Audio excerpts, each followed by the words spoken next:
All right, good evening. We are live. I'm your host, Noel Clubb, here on the Clubb Tracks TV show. And welcome to Spanish Sports World Network on Zingo TV, channel 250.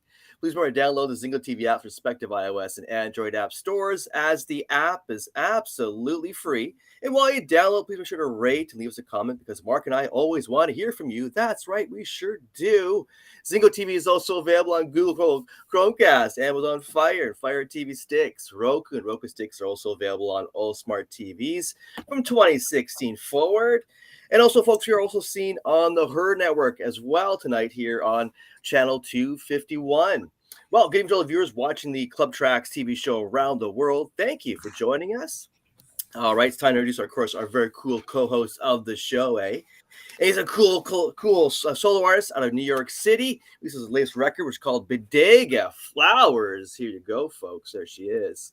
He's also the lead singer and guitarist of the New York City classic rock band, The Handful.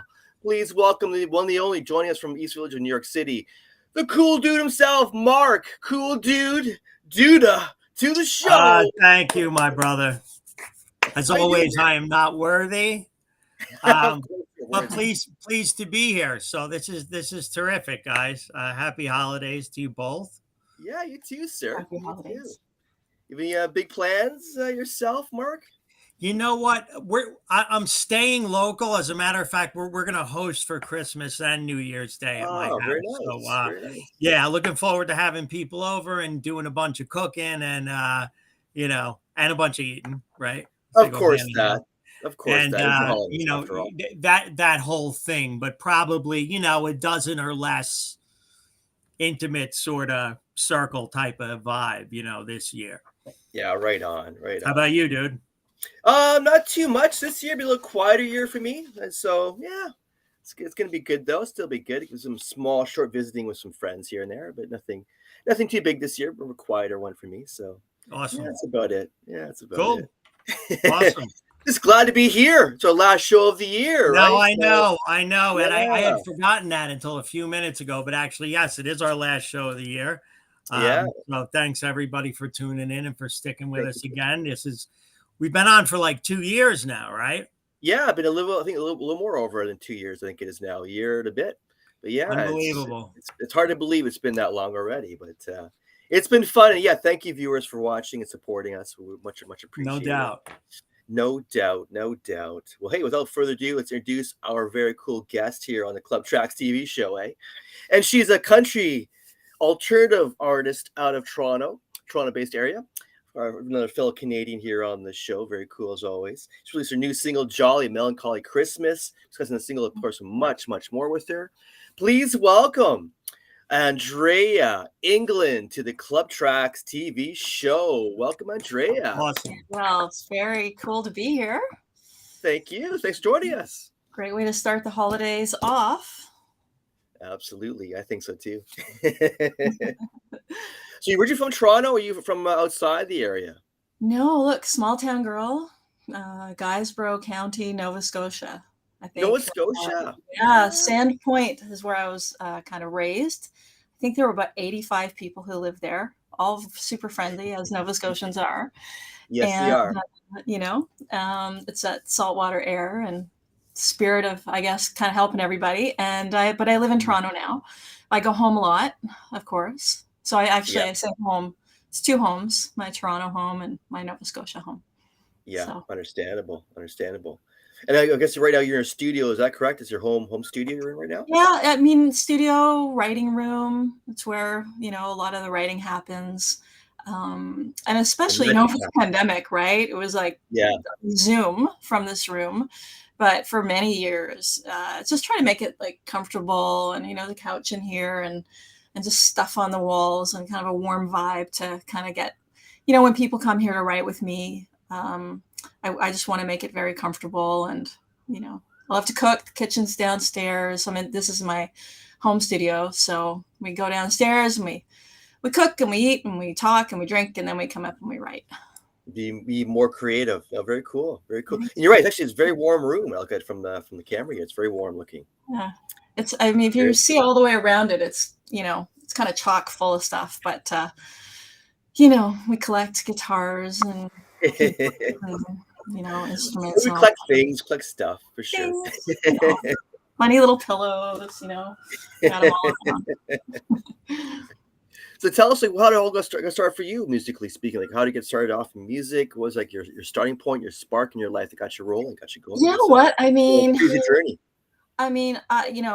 There are pictures, which I'm not going to display on this program, of me, dressed up funny little country uniforms and outfits that my mom would probably dress me in and put me on stage at the, local variety concerts when I was a little kid. So I was singing, and always singing kind of the stuff that they listened to, old school country. Gotcha. And I loved pop as I grew up. And, I didn't know anybody who in my family, we were all musical, but who made a living at it or was like a professional musician. So I went a little bit of a different journey. I always was a writer and did poetry and so forth, went to university, ended up studying English literature and just loving the kind of the written word. But as I look back, I would always sneak into the music department and play the piano late at night. And then I moved to Ottawa actually to do a master's degree in literature and gender studies. And I went through a really bad breakup, as it happens. I got my heart stomped on. And I was in a kind of an original band. I was a keyboard player, and I saw the way songs were kind of being written and made. And it was really a natural thing. I just really just started writing, and I'd always been, playing the piano and listening to music and really inspired by songs and looking to them for the answers, as we do. Mm-hmm. Yeah, very true. Whatever it is we do with them. And that breakup happened, and I just started writing kind of really personal stuff. And here we are. I mean, I've just been writing ever since, and started recording then and ended up writing for other people. So it's a bit of a long journey, but I'm still on it.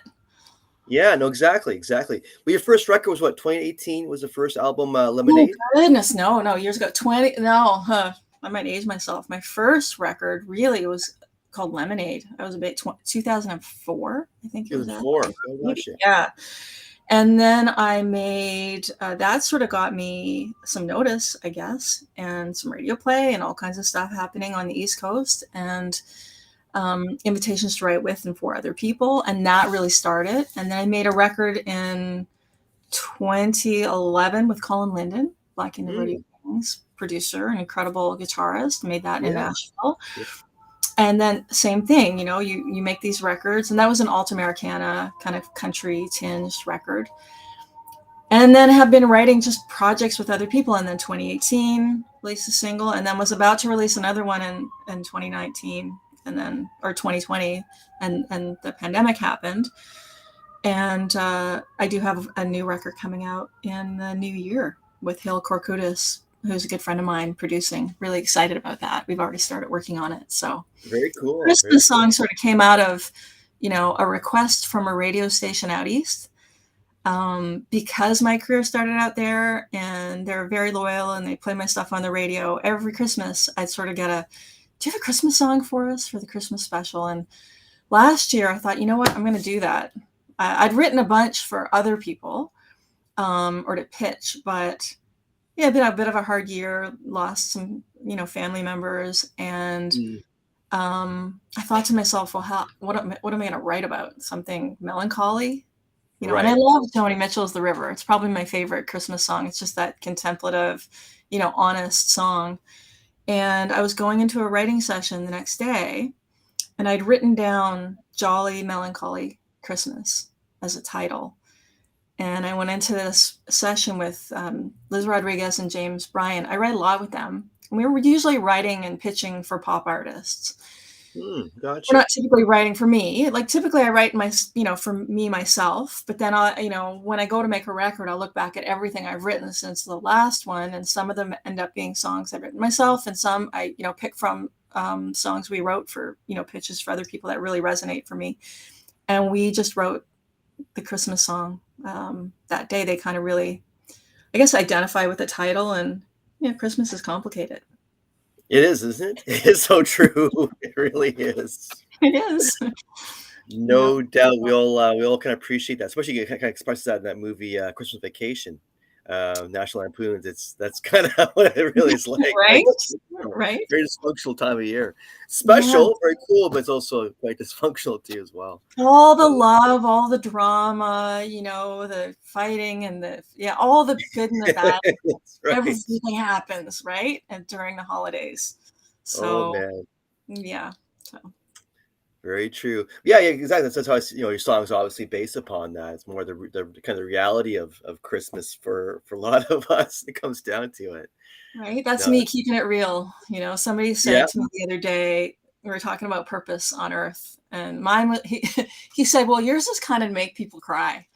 It's like, what he meant was, I try to write the moving, like, look, I'm not going to be a girl you go to for the dance song, right? Like, right. Well, I'm out dancing, but when I'm going to write about the things that really, the mysteries and the things that move me and the things that I feel like, maybe other people can't talk about or we don't put in songs. And that's the stuff I want to kind of write about, Yeah, exactly. Yeah, that's how that's exactly my take with you. So quickly is you take that on quite directly, and of course, Mark and I do love that kind of thing for sure, for sure. Before we get carried away, should maybe we'll over to Mark here with a question or two. Far away, Mark. Yeah, hey, thanks for coming on the show. Well, super happy to be here. Very exciting. Right It's a fun way to spend a Sunday evening. I love, first of all, getting the opportunity to listen to somebody new every week that I may not have heard otherwise is probably the best part of this show. Like we talk about that all the time. And when I get to talk to other songwriters, I always like to ask, like, what are some things that influence you in terms of your writing style when you write for yourself? Let's put it that way. When I write for myself, it's figuring out something that I can't figure out. Like, honestly, it's always the words that come first, or it's a sentiment, or it's something. I think about the songs upcoming on my new record. Just sometimes the words will flow, and maybe it's a title. More often than not, it's an entire verse, and I will just put myself in the place. Like this song on my new record called My Parents' House. I've made a lot, records over the years, and producers have always said, kind of stay away from that maritime-y thing. Like you're alternative country kind of artist, but don't want to. It's not all the fiddles, right? And I mean, first of all, not all maritime music is fiddles, and even if it was, I love it. So it's part of your heritage. It's going to seep in.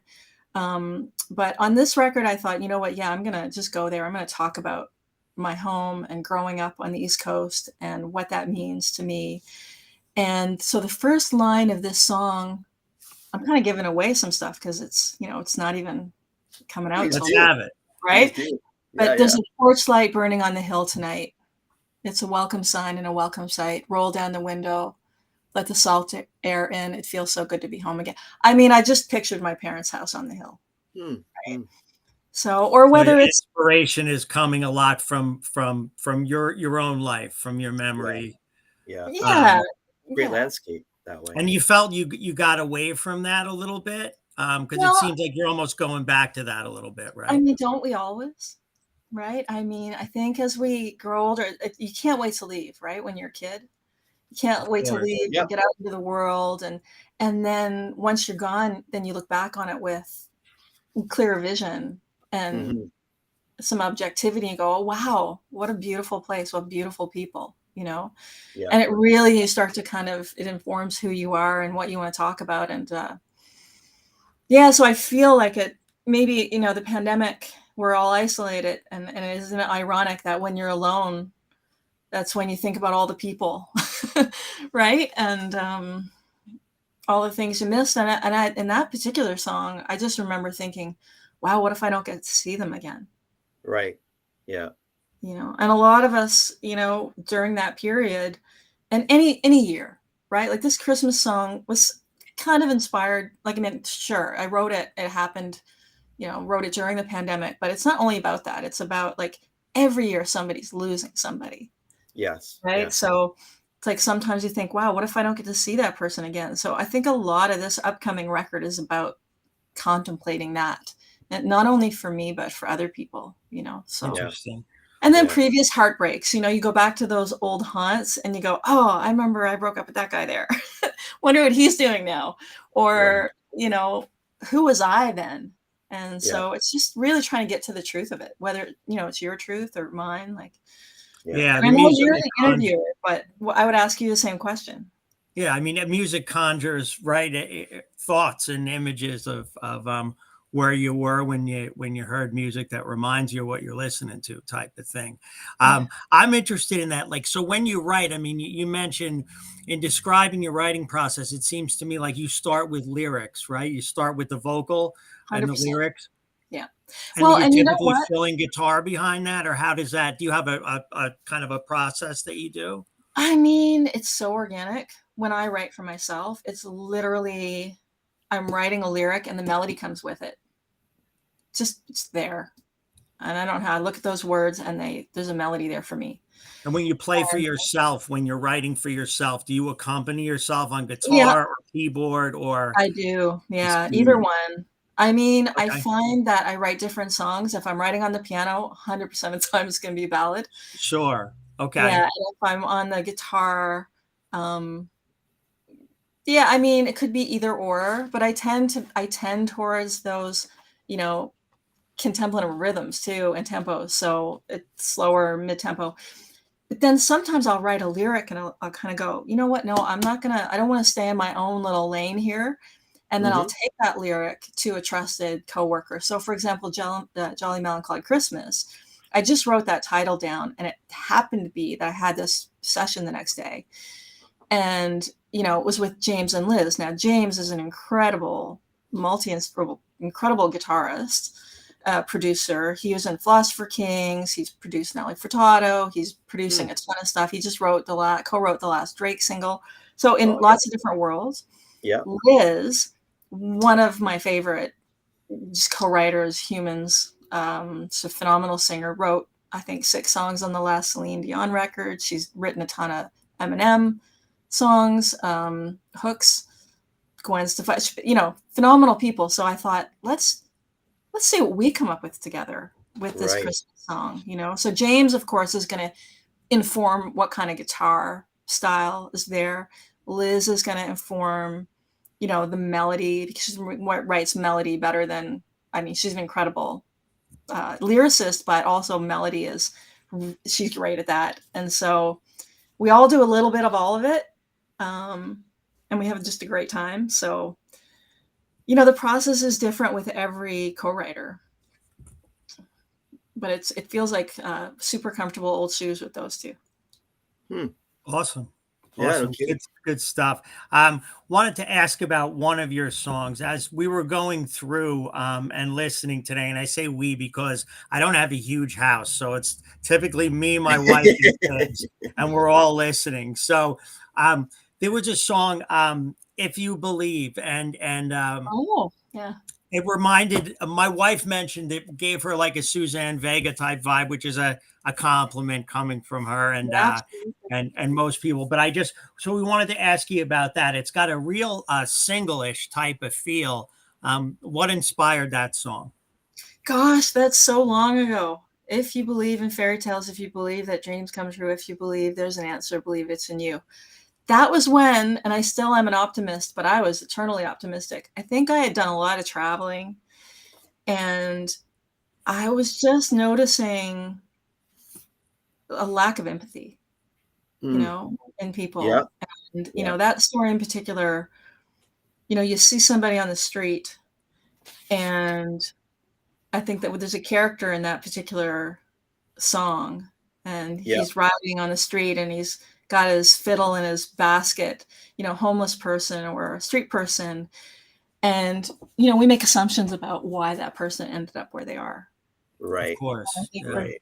And the song, and it's not always kind, right? And it's always, othering. Well, that person did this, or they must have made this bad choice, or maybe they drank too much, or maybe they this or whatever, right? But, anybody's just 1 minute away from a disaster that causes you to be in a situation in your life that you never thought you'd be in, whether it be an illness or an accident or something you did that was stupid one night, So Yep, sure do.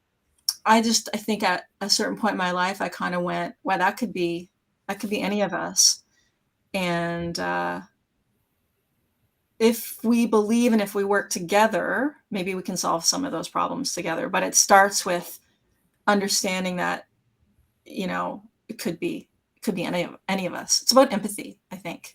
That's interesting. What's cool about it is, I mean, you said it's, you wrote it a long time ago, but isn't that cool if we're asking you about something you did 18, 20 years ago, right? I mean, that's meaningful to me when that happens. And the thing is, I mean, the reason we heard that song is that's a result of the Apple algorithm playing your songs in order of how popular they've become over the years, right?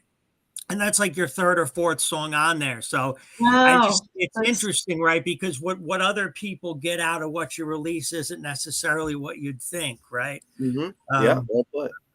So that at least on the Apple platform, that's one of your more popular songs. That's funny. Yeah, we definitely enjoyed it. So thank Noel, you. back to you, brother.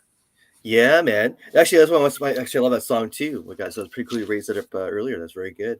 Yeah, getting back to your point there, Andrea, about lack of empathy. I totally agree with that statement because I see a lot of that myself on the streets every day. Especially in a country where, like being Canada, it's always been known to be friendlier and a little more understanding and so forth. As in general, in our masses, actually, as a country, which is pretty amazing. But I see the same thing to myself, especially the last couple of years when COVID came into effect. People changed even more so drastically, unfortunately, the wrong way, and lack of empathy. I see that as well, and see it in the driving. I see how people behave and lack of understanding in those terms too. No, very well put. I thought that's very, very well raised there, and very timely. Like Mark's saying, it was good. The song goes back, several years ago, but this is very timely. What's going on today in our culture, and on a large scale. Well, I think if you hit on, and I'm not saying that I did, but I think if you hit on a truth, then it lasts. Yeah, I don't exactly. think the human condition changes a whole lot. Somebody saying that's been going around lately, and it's really been resonating with me. And it's like, we don't see the world as it is. We see the world as we are. Yeah. And the minute you realize that, I mean, it's a pretty simple thing when you think about it, right? But Yeah. that, I mean, the minute you realize that truly, and you take that in, and everything is perception. Yeah. It's all about perspective. Yeah. Then I think empathy comes from that, actually. But yeah, I don't think the world and people change a whole lot. It's just, it's time, it's geography, it's technology changes, the way we connect changes, but there's love and there's hate and there's greed and there are certain things that there's forgiveness, all the emotions are universal. So it's how do we, and as artists, how do we connect those dots and do it in such a way that it's, it's unique enough and specific enough that it means something, but universal enough that more than just, yourself can connect. Yeah. But you really actually done it yourself already, and which I'm glad that you keep writing songs like this, because that is a very, like I said, actually it's a very, very fitting thing to talk about, but especially right now because things have changed. People have changed a lot too because of it all. But because people like yourself writing songs like this, it creates that dialogue, creates that conversation, and that to me is the most important part. But you're hitting upon a really good point though with your songwriting. Like more basically obviously in the lyrical content, but it's very, very fitting and very, very timely, I have to say.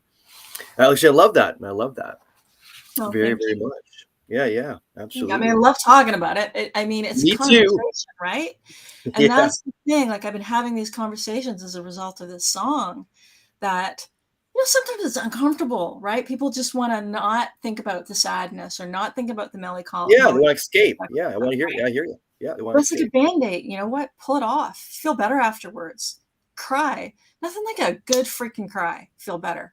I mean, male, Or a good female, whatever, soundboard. right? Yeah, good soundboard. Something I call a soundboard. Something you can actually talk to and actually get that out of your system. Because yeah, you're right. You can't like you're saying with crying, it's the same effect as having a good soundboard. The person to talk to is get out of your system so we can move on to whatever's next for you rather than get caught up in that kind of blockage. I mean, the reality is the holidays are not a happy time for a lot of people. You So know what I mean? true. It tends to go yeah. one way or the other, you know, depending Exactly. on who you have in your life and how things are going for you. So, Yeah. yeah, it's cool to at least be sensitive to it, you know? It's cool that we're talking about it and then having you write about it, Andrea. That's the thing that I find is very cool to see that because I'm seeing a few more people now writing a little more honestly, objectively these days, lyrically speaking, that is in the song. So you're just kind of adding more to that. And I think that's great because it needs to be said. It needs to be said. It needs to be put out there.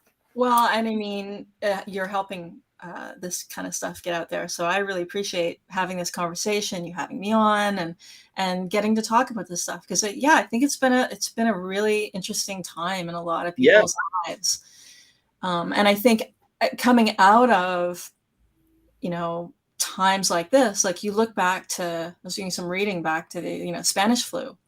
It was a huge renaissance of art after that because most people, what happened, they're all kind of, you're processing and then you kind of get back to life. And then, they say you drink from the well. Before you drink from the well, you have to fill it up. And I feel like that period of time that's coming, it's going to be a combination of things to just, fill us back up with the joy, but also then consider what is it that we've been through. And where we're going. I think fear motivates in a way too. Like you feel like, wow, I don't know how much more time I've got to make my impact, or like, listen, I mean, even for an artist that at a certain point, it's always that there's always an ego part of it where you kind of hope your work outlives you, you hope you can make some impact through what you do. And, whenever we're feeling like super mortal, right? I think, at least in my life, it'll spark me to get busy and think, well, I've got to finish that next album, or I got to write that novel, or, fear motivates me. So I don't know if it motivates you at all, but definitely it motivates. Oh, can I tell you? So my first record, talk about motivation, I called it Lemonade. And so love that Beyonce called her record Lemonade too. And for the same reason, actually, I had this little EP. I started writing songs, did an EP. The day the EP was pressed and ready to go out, and I was getting radio play at the time, I was driving and was in a car accident. Basically, some guy who his wife, I found out later, his wife had broken up with him that morning, and kind of in a blind, either rage or pain or whatever he was going through, ran the red light. And I was in a little 240 Nissan XS, little car, and he was in a big truck. And I got the concussion. We got pretty banged up.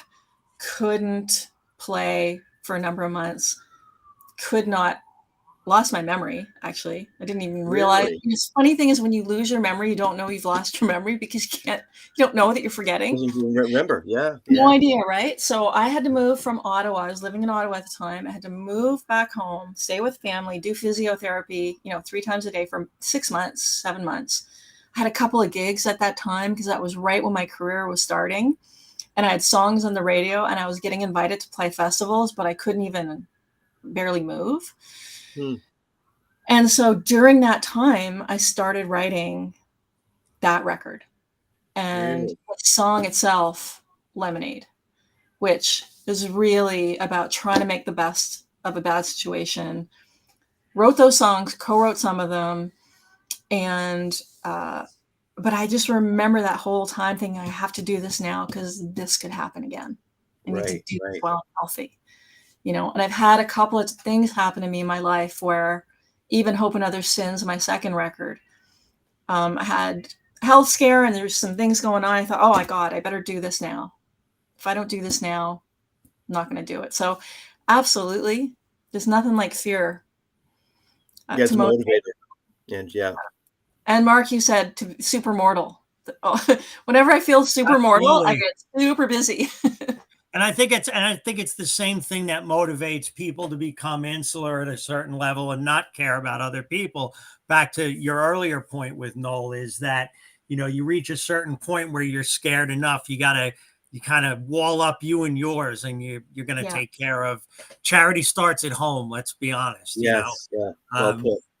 So, but yeah, hopefully, ideally, everybody has what they need, and we sort of, get beyond that and start collaborating and sharing a little more. But I hear that. Yeah, open up more, right? Open up much more. Let the guard down. That's right. Right. Well, that's where the good stuff is, right? The Yeah, vulnerability. Yeah. yeah. Got it. No, very well You put. have And that's hard to do that for most people is become vulnerable. That's a huge thing to drop the guard and yeah, but you're right. That's what's where you find the authentic you coming out because you have actually done that. But Well, it's that that's real our connection, courage. right? It's our If you don't courage. ever really drop the guard, you don't really ever let Yeah. Yeah, somebody know you. get within. Yeah, And it's liberating enough when you do it. Hopefully, it's self perpetuating, right? Feels yeah, good to keep doing it, right? yeah. Keep Exactly. creating. Even more I creation. think there was a lot of good creative work that came out of the pandemic. That's sort of one So thing that true. that I think did What's good about happen. it? Yeah, agreed. Yeah, because Andrea was saying, and you're saying right now, is like so many folks are now forced to stay within and start writing some songs because you're locked in, and so it's a good time to become now more introspective and kind of get more within yourself, and or if more creative, like you guys are writing songs, and yeah, kind of exploring other avenues through that as well. I think one of the things that really happened too, I don't know about with Mark, with you, we had to become a lot more resourceful as songwriters. Yeah, People yeah, would rely on, other people to record their vocals or other people to play guitar tracks or other people to do anything. Like, we had to do it because you weren't going anywhere. And Yeah. I know for me, like, I travel a lot to write. So, or I used to anyway. We'd go to Nashville, do some sessions, go to LA, go wherever, go to Nova Scotia, go to freaking, Milton, go wherever we'd go, right? good old Milton, Ontario. Yeah, Right? Well, I mean, it's wherever the writers are, is where you go, yeah, And yeah. then when That's the pandemic happened, we had to get used to that. How do you build intimacy over Zoom? How do you get that yeah. right? Like, how do you open your heart over Zoom to a Yeah, co-writer? And Yeah. I think some Canadians, we had a little bit of a, I'm gonna just say it, we had a little bit of an advantage because we're used to going to Nashville, starting the songs, and then coming back and finishing them. So for a long time, the people who live here but commute to work occasionally to the big New York, Nashville, LA, London, or wherever, we're used to having to finish stuff via Zoom because we're not in those centers. I mean, Toronto is a bit of a center now, for sure. yeah. Um, but for certain genres, there are different centers, right? So I think we had a little bit of an advantage. I know a lot of my Nashville friends really didn't like the Zoom because they're so used to being up on the row and just, getting together but got used to it. And now I think we're all better off for it because love to be in a room, but we can also, this is a bad rhyme, but we can also Zoom. We're zooming. That's right. We are zooming. Like Yes. right now. I mean, this is great. Yeah, and I Mhm. mean, it allows you to work with people. Obviously, there's a budgeting thing where like it's a lot cheaper than flying all over the place. And Yeah. it's interesting. Like I made a record in '09 for a band in Europe, and they hired me to sing on it. And I didn't even meet the guys until the record was out. And so that was weird in like Right. 2009, 2010. But now we've all done that, right? Like we all can say, like, oh yeah, these guys played on my record and I didn't actually shake their hand until, the release party or whatever. So I think we all kind of got self-empowered that way where we did what we could. For me, I know like I would record what I could in home studios, but then if it was something I wanted to keep, right, you go to the studio to do the drums or to Mm. cut your lead Right. vocal or whatever else. And so there was a lot of that going on. And I took a lot of advice. And I don't know about you, but I'm not an engineer. And so a lot of that sonic stuff escapes me at a certain level. I'm really a songwriter. So I do count on other people about how something sounds, how a room sounds, how a mic sounds. Mm. Mm. Um, and there was lots of collaboration like that, at least from me. Did you record anything like that where you're working on different parts in different cities or Oh, we um did. Yeah. So we were working on a project, kind of pitching for a particular movie. And we wrote so this particular group, well, Liz and I, and then a bunch of different producers, and she worked with other people too. And all of the stuff was done in different rooms. She used to work out of work with engineers to record her vocals. Now she records all her own vocals. It's killer, and like layers and layers. And then usually we would work with a producer who would do, the track and any of that stuff. But on my new project, H.E.R, so H.E.R she was the first woman to be nominated for Engineer of the Year. So when you're talking about the sonic stuff, and she won the Juno last year. Cool. For that. But we've known each other for a long time. We wrote a song on my last record called Hot House Flower, and I love working with her. Cool. She's a multi-instrumentalist. And so her process, we decided to make this record. Her process is really cool. And I have to say, it's so far my favorite record, and we haven't even made it yet because of the process. Really? So what we do, we got together, we kind of, did a little pre-production, basic tempo, basic soundscape, kind of the idea of the feel of the song. And then, I sent her work tapes. So just a vocal, guitar, really simple the way I would play them. And then she sends me back a basic track with kind of the feel that the sound that she feels would work. I get it. So basically a foundation for the song, I'm going to say. So she does it at her studio. She sends it to me. Typically have some kind of beat associated with with it. Basically an instrument and some kind of rhythmic quality, like a beat of some kind. Yeah. And then we talk about it. If I like it, which I have, I'll put a vocal on it. I send it back to her. She fills it out a little more, does a little more, sends it back to me. I put another vocal, I change it up, put another vocal on it, and we'll go back and forth. And so then in February, we'll get the band together, and then we'll give them these kind of fully produced, fully architected kind of demos, demonstrations with all of the parts done. We'll give and it as to you're exchanging parts during that process, do you find what each other play? Are you informing each other's playing? Like she plays something or he plays something and wow, that makes you do something a little differently than you might have done it before, well, Yeah, like so on one of the songs H.E.R sent me, it was a totally different feel, and it had these snaps. And at first I was like, I don't think that's the feeling for my song. But then I listened.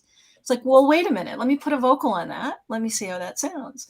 And I sent it to her, and then she sends it back. And she's doing all the instruments at this point because she's a multi-instrumentalist and she has a vision. And I'm just, look, when you hire a producer, I feel like you're hiring them so that they can do their thing. Yeah. And absolutely. It's my songs. It's her thing. It's going to be my thing. So, I want to hear what she wants to bring and be really open about that. And then I'll get it. And if something isn't quite right, then we'll discuss it and we'll come up with something together. But so far it's been amazing. And then, we'll give that to the band. We'll get a bunch of live takes of that as we've designed it, as she's designed it. And then we'll just play it. And then the band can, also then come up with stuff on the spot, and we'll see how it goes. But it's just a really thoughtful process. But it's me recording my own vocals again, which I did in my first record. I recorded a bunch of my own vocals, and I hadn't done that in a long time. And I'm really enjoying it, but it's an educational process. Sure. It's a different discipline entirely. Yeah. Right. No kidding. Yeah, actually, in terms so you're discussing with working on with H.E.R on the new record, well, actually new songs for the new record, which will be done sometime in February. But is this going to be like more of a different direction for you musically speaking? Because it sounds like it'd be a different direction for you overall. Is it going to be a different direction for you musically, or it's very similar? I mean, it's all a kind of alt Americana country inspired. I love kind of crunchy guitars and acoustic guitars. Pedal steel. But the lyrics are all, actually, the first 4 songs we're recording, I've written them all 100% myself. Mm-hmm. So not even any co-writes on the first 4 or 5 tracks. And then I may add 5 or so. We're going to just do the EP first, and then maybe we'll do 5 more co-writes. But but yeah, it'll have a similar feel to Hope and Other Sins. But I think, certainly with her informing it rhythmically. So the idea is, how can we be true to that style that so informed me growing up, and then the style that I love. I love Patty Griffin. I love Jason Isbell. So many, Brandy Carlisle, Brandy Clark. And then, Sarah McLachlan. I look at Would I Be As Honest if Alanis Morissette hadn't made Jagged Little Pill, and so informed kind of my lyrical style by hearing that when I was younger. It's like, wow, I remember. It's like, wow, you can say that? Okay, I'm going to say that. It was a great record, Luke. You remember, right? Yeah, absolutely. Very powerful stuff. Yeah, so I mean, but Hill definitely, she's incredible. It's just she started out as a drummer, so she has this real rhythm. Oh, is that right? I didn't know that. Yeah. And so, so I think that part of it will be maybe a little more modern, I want to say. I would think it'd be very unique. I'm looking for. I mean, I love what I've heard so far, so I'm very excited about it. Oh, right on. So you're gonna be planning to be in the studio before February of next year. Would be the plan, eh? That's the plan. Yeah, that's the plan. Very good. And then you're saying you have a single in the works to follow up after Christmas. Is it be a single could come out to that? Yeah, that song called Halifax. Fittingly enough. Halifax. Hey, right on. Yeah. I'm just gonna go there, the capital of Nova Scotia. Right on. You got fiddle in that one or what? Pardon? Fiddle in that one? No. Oh my goodness, no. It's a bit of a fiddle. It's like I'm gonna say though, it does have a sonic, an East Coast. It feels like the ocean. Feels like a bit of a tumultuous ocean so far. Cool. Interesting. Lots of big boomy drum sounds, and it's a song that I was gonna release early in the pandemic, and then I thought I can't release a song. And I was working with a different producer at the time, and then 2020 happened. And I thought, I can't release a song with that lyric right now, because, well, when you hear the song, you'll understand why. But so everything got put on hold, and now I'm working with Hill. So we're doing a new kind of vision for that production. Yep. Mm-hmm. And now I can release a song called Halifax. But it's one of those songs about, when you go home again, you definitely think about what you were doing when you were there and why you left. And that sounds very introspective right there, going back home. Yeah. Yeah, I think that you want to, the lyric is, I don't think of you. I don't keep track. I burned up all your pictures, so I can't look back. Some ships are better left to pass. Maybe that's the reason I keep leaving Halifax. Interesting lyrics. So there you go. Yeah. I spent a good deal of my youth there, so it really impacted me, and I definitely had my heart broken there a few times. Maybe broke one or two myself.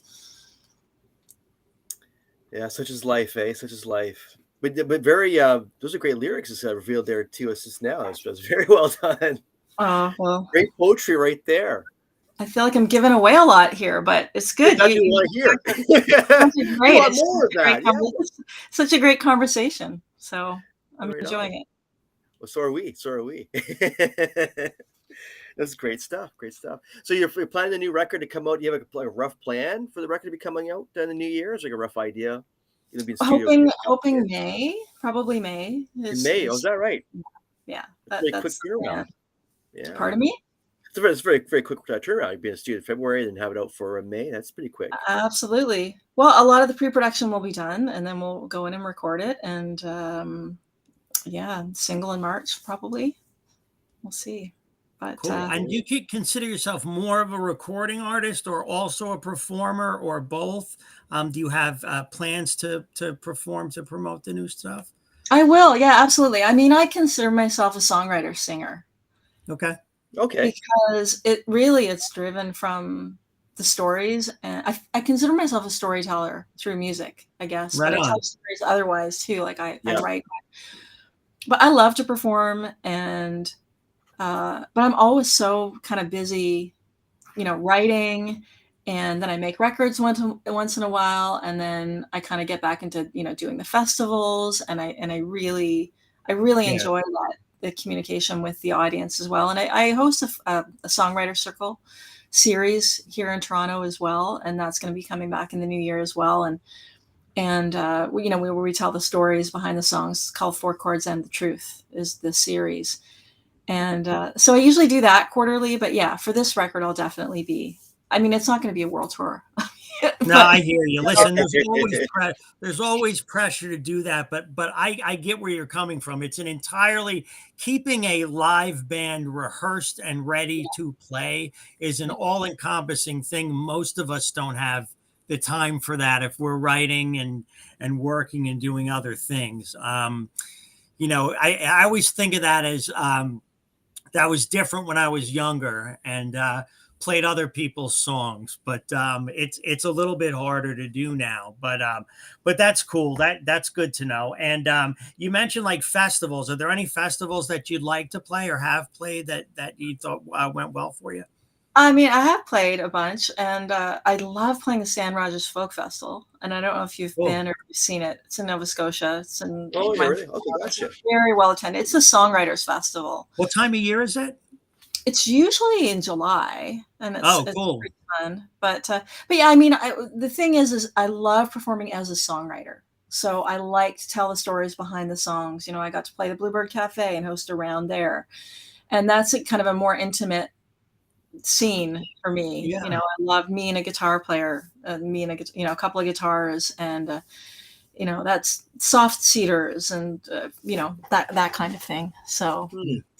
You look at some, songwriters who have these careers as troubadours and as songwriters, but then have songs cut by, you look at Laurie McKenna, who she does some touring, but mostly she's writing for other artists. And that's kind of well, yeah, it can be just as fulfilling. Depends on what you're after, right? As an artist. So. Absolutely. Awesome. Well, it sounds like you got a nice mix of songwriting for yourself and other people keeping you busy. And this is your first full-length album in a while, right? The one that you're getting ready to release. Yeah, I mean, I've released a few singles, but yeah, absolutely. And again, I think we'll do it in two parts. It'll be an EP, and then the other, and then that EP will become part of the full length. But it's hard when you're, first I was going to do 4 songs, and then it's like, well, no, I want to put this one on there, and then maybe I'll put that one on there. So it may expand. I think if the songs make sense together, right? If you that sort of thing too. A lot of people don't realize how much we agonize over that as songwriters, like what order you're going to put them in, and like all that. Like you wondered, is it even worth it, right? But I mean, I know that. Oh, it's worth it. You say that, I understand what you're saying, right? It has to make sense on the EP together, Yeah. And then maybe there's another one. Like I had an idea that I had made an EP a few years ago, and I was going to make another EP and then put them both out on one vinyl, front and back. And then the pandemic hit, and I wrote 20 more songs. So anyway, the story for that. But I'm getting the warning here. Thanks for indulging me as always, Noel. Thanks for coming on, Andrea. Such a fun conversation, and thank you for being so open with us. That's what makes it good, I mean, that's a good interviewer, right? You two make it so comfortable for me to just tell you all these secrets. Right on. Glad. Thank you. Yeah, we are glad. Yeah, we are glad. But it's the thing, we want all the goods in this show. We want all the goods. So yeah, hide nothing back, please. So before we go, where can people get more information on you and your records? Like where can people go online to look you up and shop online? Be Christmas time. Mean, all the places, AndreaEngland.com, fourchordsandthetruth.com. I think most of my socials are Andrea England official.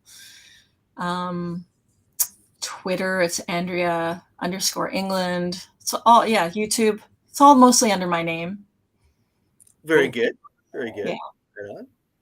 Any T-shirts on your online site? Any T-shirts?